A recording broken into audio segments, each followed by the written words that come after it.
정부 여당이 전국 수습책으로 내놓은 질서 있는 조기 퇴진에 대한 의견은 어떨까요? 헌법학자들은 이조차도 한 목소리로 반헌법적이라고 말하고 있습니다. 사임 아니면 탄핵, 이 두 가지만이 헌정 질서를 정상화하기 위한 방법이라는 겁니다. 조국현 기자입니다.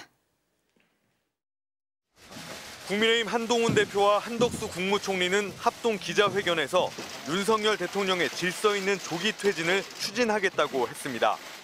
질서 있는 대통령 조기 퇴진으로 대한민국과 국민들께 미칠 혼란을 최소화하면서 하지만 질서 있는 퇴진이라는 말은 헌법과 법률 어디에도 없는 말입니다. 헌법에는 대통령이 권위, 자리를 비우거나 사고로 직무를 수행할 수 없을 때에만 국무총리와 법률이 정한 국무위원 순서로 그 권한을 대행한다고 돼 있습니다. 헌법 전문가들은 대통령이 버젓이 자리에 있는데 권한을 누군가에게 넘기는 것 자체가 반헌법적 발상이라고 지적합니다.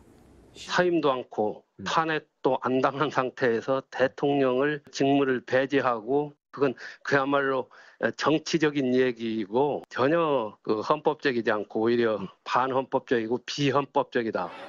대한민국의 모든 권력은 국민으로부터 나온다고 명시한 헌법의 국민 주권주의에 정면으로 배치된다는 겁니다. 국민이 민족 정당성을 부여한 그 대표인 대통령은 아무것도 안 하고 아니 어떻게 국회의원이 해요? 그거야말로 헌법 위반입니다. 헌법 월권 행위죠. 위헌적 비상계엄 이후 윤 대통령이 자신의 임기 문제를 포함해 앞으로 전국 안정 방안을 우리 당에 일임하겠다고 한 것도 같은 이유로 반헌법적입니다. 문서로 해서 국무총리나 관계 국무위원의 부서를 받아서 위임을 하여야만 되지 담화라는 방식으로 위임한다라고 하는 거는 이게 국민을 우롱하는 겁니다. 윤 대통령의 선택지는 두 개입니다.